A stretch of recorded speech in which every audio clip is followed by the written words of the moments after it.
Hi, folks. I'm not in good shape. I'm actually kind of ill. Um, and like I've been ill for a while now. Goes back to like as far back as 2016, almost 10 years. And some of the symptoms are like, getting depressed, angry, feeling powerless, incredible frustration, wanting to just scream. So it's largely a kind of a mental health affliction. Now, the thing is, perversely, it may seem perverse, but I'm grateful for the affliction. And I don't really want to get rid of the affliction. What I want to do is address the causes of the affliction.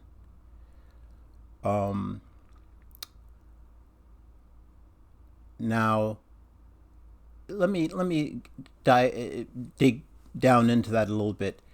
Pain and nausea and all that, they don't feel good, but they are good. And think of it this way: if you're presented with some food and you start eating it and you start feeling nauseous, need to vomit, all that, like it's horrible going through that, but it's an alert to you that, hey, this food, something's wrong with this food, it's tainted, so you stop eating it. So the nausea, that has served you, so it's a good thing. You don't want to not experience the nausea, because if you don't, you'll keep eating, right? If you step on a nail, it pierces your foot, that's going to feel horrible.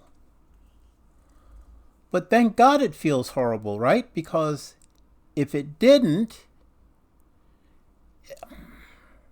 you just keep on walking. You wouldn't bother about getting the nail removed and getting treated. And so you'd get an infection, it would fester, you'd end up having a leg amputated, possibly, maybe blood poisoning, you might die. So the pain is a good thing. And we need to be grateful for the ability to feel pain and the ability to feel nausea. So that's the situation with this illness. And what the illness is it's called TDR, Trump Derangement Syndrome.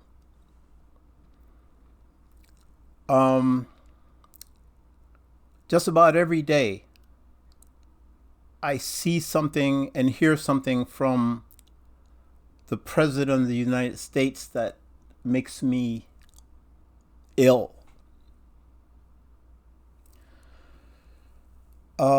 And I'm not even going to go at the policies per se, although I disagree with almost all of them.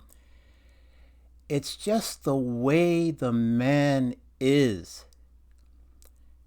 His cruelty, his using people. Like, this bombing these fishing boats out of the water, just killing people with no attempt to verify who they are. Now, maybe some of these boats have some drugs on them. I'm not at all convinced of that. I'm certainly not convinced that everyone on every one of these boats is intending to smuggle deadly drugs into the United States and so deserves instant execution. But this is one of the ways Trump carries on. And he has no shame or remorse about this. And that makes me ill, that he's doing this supposedly to keep America safe, to protect us. Similarly, his treatment of immigrants, like just the way he talks about how they're bad people, they're scum, you know, and most of the people being swept up off the streets, they don't have criminal records. A lot of the criminal records they have are like, you know, parking tickets or some, you know, some moving vehicle thing. I mean, and yet these people are being manhandled, brutalized, locked up, deported, sometimes to their own countries where they sometimes are unsafe, or sometimes to other countries. I mean, it's the inhumanity of the man that makes me ill. And I tell you, one of the things that really got me going recently is the way he has attacked and treated this woman who was like such an ass-licking Trump supporter for so long. And I'm talking about Marjorie Taylor Greene. And let me be very clear, I am no supporter of her in any way. She's as guilty of this horrific style of politics as he is. But the fact that a person would turn so viciously on someone who has served him so long and so loyally because she dares to move a bit away from him on some of the policies, like, that's like horrific. No one should treat someone who has served them in such a brutal, degrading manner. And again, I'm not defending her.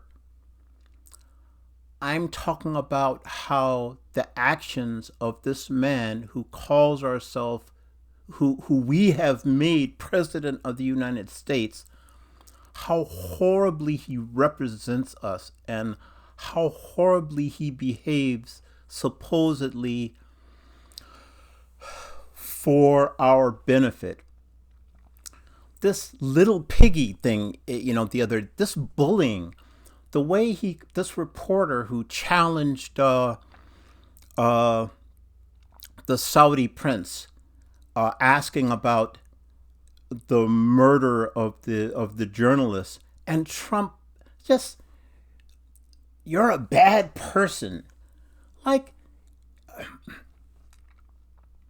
how does the president of the United States attack someone for asking a legitimate question? Journalists aren't supposed to be polite. They're supposed to get at the matter at hand. And he just, oh, you're a horrible person. The way he just demeans people.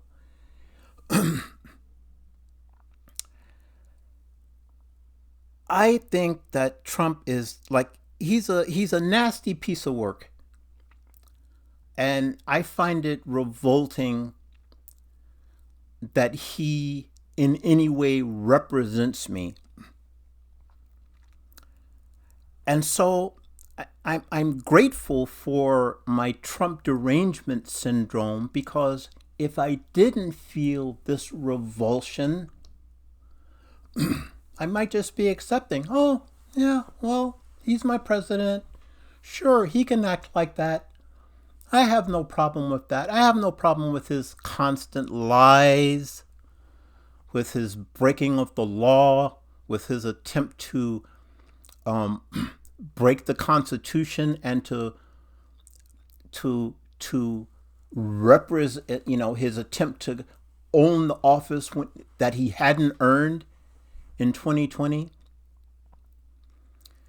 his just enriching himself left and right, his cutting off assistance to the people who need it most, both here and around the world, it revolts me and it disgusts me. And I'm so grateful that I'm suffering from this disease, because it keeps me aroused and it keeps me alert, just as the pain in my foot alerts me to the fact that I've stepped on the nail, or my nausea alerts me to the fact that I've eaten some nasty food. Now, the problem isn't exactly the nail. It isn't really the food. I mean, a nail is a nail. Food spoils. It happens. So I don't want to focus my attention on trying to make the nail not be a nail, or keep the food from spoiling. It's like, well, who put the nails all along the sidewalk carelessly so that people can step on them? Who served up the nasty, disgusting food? I want to get back to that. That's where the responsibility lies. Donald Trump is an idiot. He's a fool. He's maybe a sociopath. The man has all sorts of problems. I don't want to... It's not about the fact that he's a bad person. There are lots of bad people. I was a social worker for many years. I worked with a lot of not so great people.